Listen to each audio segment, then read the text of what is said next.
Assalamualaikum warahmatullahi wabarakatuh. Ketemu lagi dengan saya, Kang Andre. Mohon maaf, saya sempat ketunda lama untuk video pelajaran Linux-nya. Em, untuk mempersingkat waktu, eh, hari ini di video ini kita belajar untuk ngekompres file dan folders, sama cara ngirimnya antar server. Oke. Nah, cuman sebelumnya kita review dulu. Kita sebelumnya udah ngapain aja. Kita sudah melakukan beberapa hal, introduction, prepare environment, install CentOS-nya, mengerti directory structure-nya, basic command, manage user group, package manager, server communication. Nanti kita ulang sedikit di sini, monitoring server dan cron tab. Ternyata sudah lumayan banyak ya di sini. Nah, biasanya kalau kita di Windows itu kalau ada files yang besar atau folder banyak filenya, kita repot kirim satu-satu, biasanya kita zip. Nah, di Linux kita juga bisa kompres file sama folders. Nah, nanti kita menggunakan gzip sama tar di sini. Nah, cuman biasanya untuk file yang udah dikompres itu biasanya akan dikirimkan ke server lain. Nah, nanti kita ulang sedikit server communication, ada SSH atau secure shell atau SCP secure copy, dan ada yang namanya rsync. Nah, dua terakhir ini ya tiga-tiganya sih, tapi dua terakhir ini biasanya sering digunakan, dan rsync ini nanti sangat membantu Anda apabila ada case-case yang filenya banyak yang harus dikirim gitu. Oke, kita mulai langsung aja prakteknya ya. Oke, kita punya dua server di sini. Yang di kiri ini saya namain Linux server 1 dengan IP 192.168.153.128. Yang di sini Linux server 2, IP belakangnya 129. Oke, nanti kita main-main dengan dua server ini ya. Nah, cuman kita mulai di sini dulu. Nah, saya langkah pertama itu mau bikin folder dulu untuk dikasih file. Nah, cuman untuk masukin file di sini dari Windows gimana ya gitu. Nah, ada namanya aplikasi WinSCP. Nah, kayak gini bentuknya.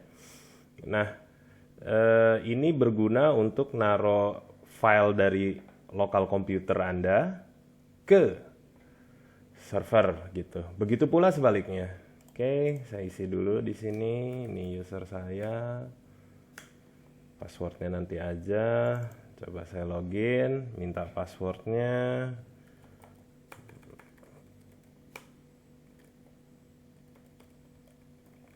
Oke. Nah, tadi saya bikin folder FF Compress ini ya. Oke. Nah, cara mindahinnya cukup mudah. Tinggal di drag saja seperti ini. Nah, oke. Oke, coba saya minimize dulu. Saya masuk sini. Ah, langsung ada. Saya ulangin lagi ya. Coba saya delete dulu. Oke, saya ulangin lagi sekali lagi. Ini saya refresh. Nah, di sini belum ada. Nah, kita monitor pakai begini ya. Oke. Nah, ini coba saya masukin. There you are. Masuk ya. Oke, ini saya close ya. Nah, di sini kita ada 3 file, ada yang 18 mega, 54 mega, ada yang 1 mega. Oke. Tadi kita ngomongin masalah compressing file. Nah, kalau di Windows itu ada yang namanya zip. Di Linux ada nggak sih? Oh, ada. Cara pakainya di command line gimana? Oke, pertama yang kita lakukan pakai zip dulu biasa ya. Zip. Nama filenya. Kasih extension zip, dan nama filenya. Oke, langsung enter. Oh, coba kita lihat hasilnya seperti apa. Oh, langsung ke bentuk zip-nya. Tapi file originalnya masih ada. Oke, ini coba saya delete dulu yang file aslinya. Saya delete dulu file aslinya. Terus untuk ngebuka zipnya gimana? Cukup sederhana, pakai perintah unzip ke filenya dan ada lagi. Tapi si file zipnya tetap ada. Oke. Nah, pelan-pelan ya. Nah, sekarang kita nggak pakai zip, tapi kita pakai namanya gzip. Kita coba ya. Kita coba kalau gzip bedanya sama zip apa ya? Coba kita cobain aja. Oh, cepat sekali. Nah, bedanya sama yang tadi, kalau kita pakai gzip, file aslinya langsung hilang dan langsung ke kompres. Oke, kalau pakai zip, file aslinya masih ada. Nah, kalau mau nge-unzipnya gimana? Sama, mirip, cuma pakai G depannya, G unzip. Jadi bacanya G unzip, bukan gunzip, nanti kebalik-balik. Oke, nah tinggal begini. There you are, gitu ya. Oke Kang, kalau misalkan saya mau ngekompres foldernya, oh oke, no problem. Kita pakai zip lagi ya, kita pakai zip min r, namanya .zip, terus nama foldernya. Jadi ditambahin klausul min r. Kalau tadi file langsung zip, nama filenya .zip, baru nama file aslinya. Oke, kita coba ya. Cepet. Nah, begitu jadinya. Kang, kalau pakai gzip bisa nggak? Oke ya, coba saya delete dulu yang ini biar coba ya gzip langsung. Kira-kira bisa nggak sih? Ternyata gzip nggak bisa untuk directory. Nah, caranya gimana ya? Ada cara lain nggak? Oh, ada. Ada namanya tar di sini ya. Kalau mau lihat di sini, dia itu biasanya dipakai untuk nge-zip folder gitu, nge-compress folder. Kang bisa kan pakai zip? Ya boleh aja sih. Cuman terkadang kalau di server itu zipnya nggak diinstal, adanya pakai tar ini. Nah, pakai tar ini caranya gimana Kang? Oh oke, saya ajarin ya. Nah ini pakai tar min, nah ya kan. Kita pakai klausulnya ini. Nah, oke. Jadi apa sih? Zip, compress, verbose, filenya apa? Oke. Nah biasanya ini jadi .tar.gz. Nah, gitu. Baru nama foldernya. Oke. Nah. Oke. Oh, ternyata kalau pakai tar.gz, folder aslinya nggak hilang ya. Gitu. Nah,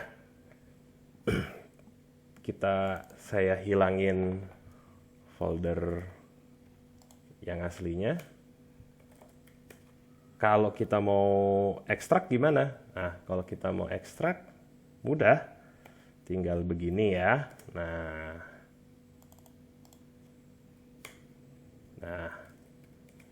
tuh jadi, dan ininya nggak hilang. Oke. Paham ya? Jadi kalau mau ngekompres folder, tinggal pakai komen ini.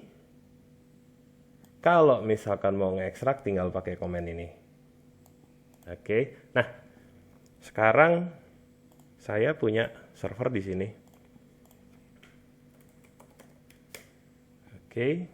Nah, server di sini belum ada folder itu ya. Nah, skenarionya kita mau kirim ininya saja, karena ukurannya lebih kecil. Nah, kalau ukurannya ini berapa sih? 72 mega. Nah, sedangkan yang ini 2,1 mega karena sudah dikompres. Nah, kalau Anda melakukan file transfer, biasanya kan nggak biasanya kondisi belum tentu ideal dengan bandwidth besar. Bisa saja bandwidthnya kecil. Kalau filenya besar, tentu Anda mengirimnya juga lama. Nah, gitu. Kalau dikompres dulu, jadinya kecil. Nah, caranya gimana ya ngirimnya? Oke.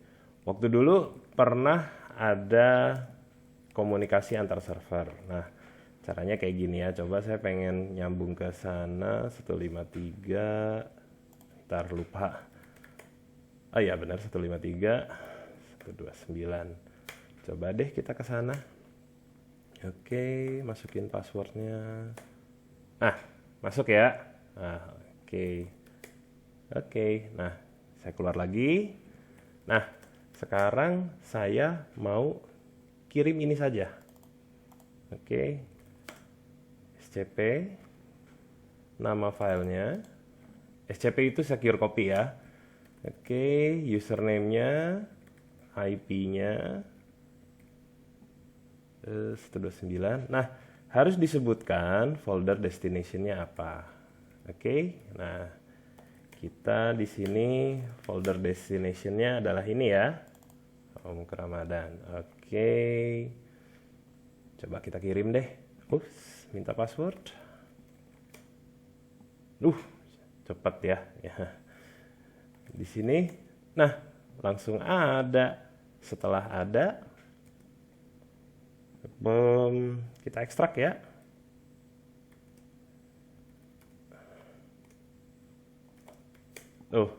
Pindah tuh ya, gitu ya. Oke.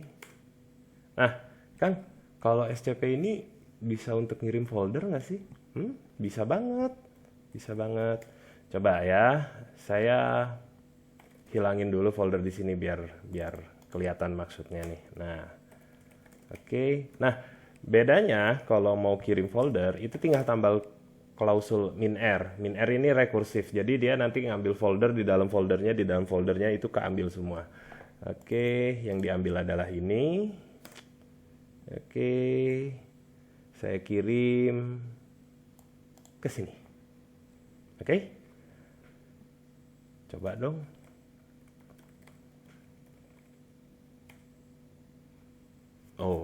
Langsung kekirim ya. Coba di sini. Oke, cek isinya. Ada. Oke. Nah, itu sekilas tentang SCP dan SSH. Nah, ada satu lagi yang bagus banget. Ini bagus banget. Jadi skenario-nya begini ya. Sebentar, saya masuk folder ini dulu. Oke, saya foldernya di sini. Nah, saya mau kirim 3 file ini deh gitu ya. Let's say ini saya hapus lagi. Tidak ada file di sini. Nah, saya mau kirim ke 3 file ini. Oke, ke folder tersebut. Bisa pakai SCP kan? Bisa. Pakai wildcard? Bisa. Begitu. Oke. Username Oke, saya taruh di sini.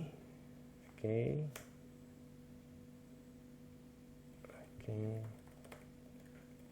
Enggak, saya enter dulu. Sorry. Kok ini yang dikecilin? Ini yang dikecilin kan? Oke. Saya masukin passwordnya. Salah.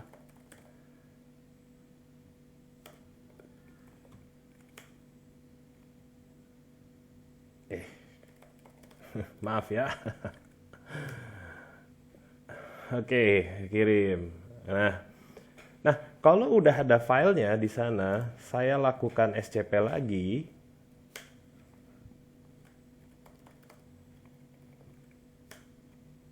Nah, di sini dikirim ulang ya, gitu.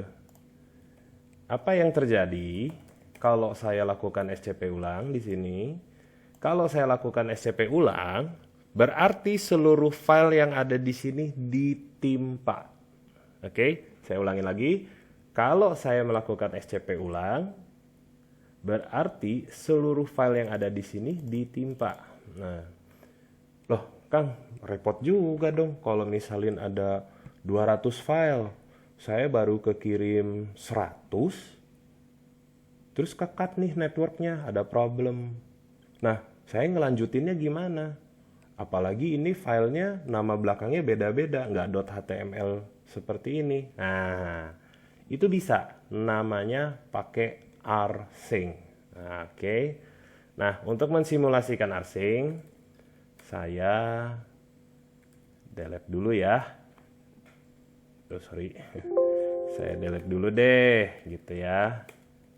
Kosong lagi kan? Oke. Nah, ini kita sudah 2 kali mengirimkan dengan SCP. Nah, saya pengen ngirim dong pakai rsync. Nah, rsync tuh nulisnya gini ya, rsync. Oke, nah saya biasanya bikin kayak gini. Oke, saya ke sini sama SCP. Nah, begitu. Oke, saya kirim. Ups, sorry tadi saya salah ketik IP. Oke, kita ulangin. Jadi kita di folder ini mau kirim 3 file ini, tapi pakai rsync, nggak pakai SCP. Sedangkan di sini masih belum ada filenya ya. Oke. Kalau saya lakukan begini, nah, dia ada tulisan incremental file list. Oke. Nah, ini langsung dikirim tiga-tiganya karena tadi kosong di sini. Oke, coba saya ulang lagi ya. Saya ulang lagi. Nah, bandingkan dengan yang di sini, dia kirim 3 file. Di sini dia tidak kirim apapun. Nah, artinya apa? Artinya kalau di server 2 sudah ada file yang sama dengan yang di file di server 1, dia tidak akan kirim lagi. Oke, kalau biar kelihatan gini deh.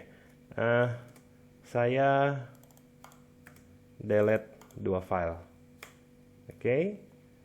Di sini ada 3 file. Di sini ada 1 file. Oke. Berarti kalau 1 file ini sudah ada, ini sudah ada, di sini udah ada, harusnya dia kirim cuma 2. Oke. Nah, sekarang saya coba lagi ya, pakai rsync ya. Nah, kalau saya enter, harusnya cuma file 2 sama file 3 yang ngekirim.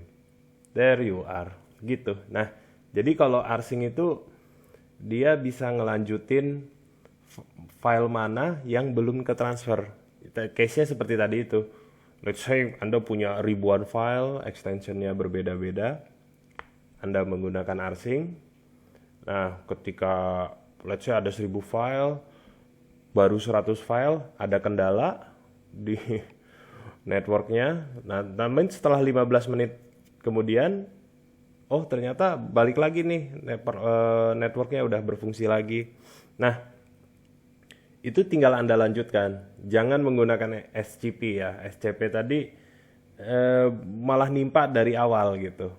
Kan sayang banget gitu kalau udah ada progres. Oke. Nah, kan kalau ada filenya besar atau filenya banyak banget, memakan waktu lama, kita terus juga takut putus nih SSH-nya di sini nih. Itu gimana ya gitu? Bisa nggak jalan di background? Nah, kita cobain ya. Nah, tadi ngomong-ngomong tentang background proses, ada satu tools bagus banget, namanya Screen. Kita harus install dulu. Oke, yum install Screen.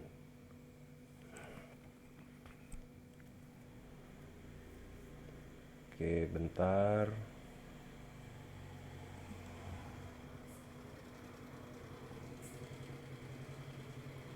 install. Oke.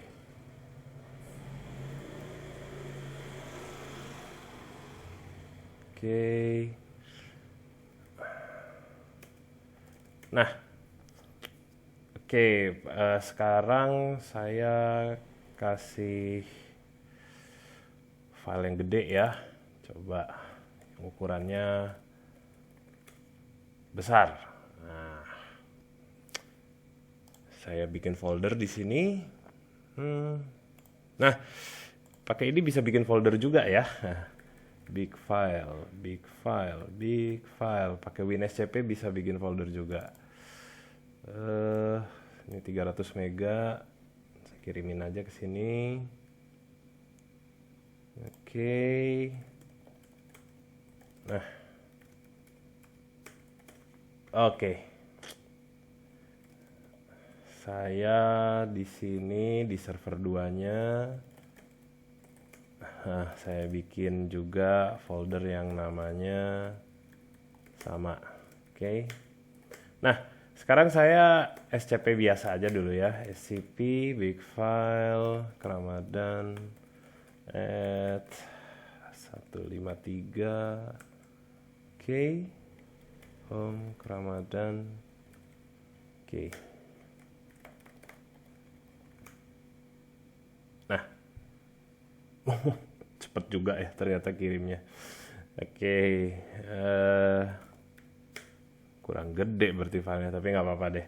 Nah, oke, saya hapus lagi di sini. Nah, skenario-nya adalah kalau saya kirim, terus ke cancel. Nah, gitu ya. Di sini jadi nggak kekirim. Tuh, atau baru berapa tuh? Baru 41 mega udah saya cancel. Berarti filenya nggak sempurna ya. Gitu. Nah, untuk menghindari hal-hal seperti ini gimana ya? Nah, ada fitur namanya screen.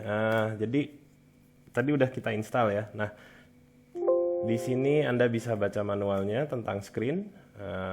Anda bisa baca definisinya di sini. Nah, cara pakainya tinggal ketik screen aja. Ketik screen. Nah, perhatikan di sininya langsung berbeda ya. Langsung ada screen 0. Nah, untuk keluar dari screen-nya ini pencet Ctrl A dan D. Nah, sorry. Terlalu lama pencetnya, Ctrl A dan D. Nah, itu ada tulisannya detach. Nah, kalau saya screen min ls, nah, oke. Nah, ini ada ID screen-nya. Saya masuk ke sini, reattach. Nah, oke. Nah, saya sorry. Saya kirim ya. Oke. Ramadan at 192.168.123.129 home Ramadan big file. Oke. Let's try.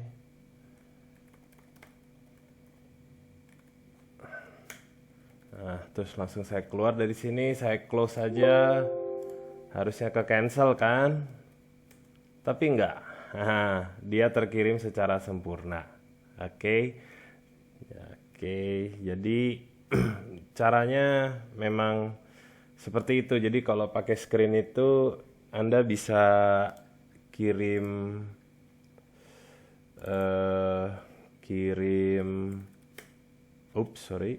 Anda bisa kirim file di background gitu. Jadi ini berguna banget untuk file-file yang besar. Anda nggak usah nunggu lama. Jadi Anda tinggal bikin screen, tinggal di detach dan bisa jalan di background. Anda bisa mengerjakan pekerjaan yang lainnya gitu. Di sini sih gampang ya, tinggal googling ya, how to use screen Linux. Nah, gitu ya. Gitu. Ini berguna banget.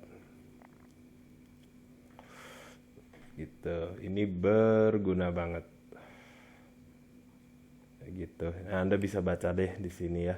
Jadi intinya itu tadi ya. Jadi kita hari ini belajar apa namanya? Belajar how to zip, how to gun zip, compress folder, cara ngiriminnya, ada trik-triknya, ada case-nya. Ya sisanya sih tergantung kreativitas Anda ya mau nyobainnya kayak gimana. Saya cuma ngasih contoh kecil aja di sini. Jadi ya it's up to you. Kalau mau ngoprek-ngoprek lebih dalam lagi, silahkan. Mungkin sampai sini dulu. Sekian dan terima kasih. Mohon maaf apabila ada kekurangan. Terima kasih juga. Saya lihat beberapa komen juga positif.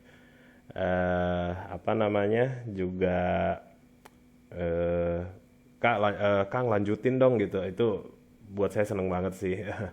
Sekali lagi saya mohon maaf, saya juga kepentok dengan jadwal saya yang padat. Ya, sekali lagi mohon maaf atas segala kekurangannya. Sekian dan terima kasih.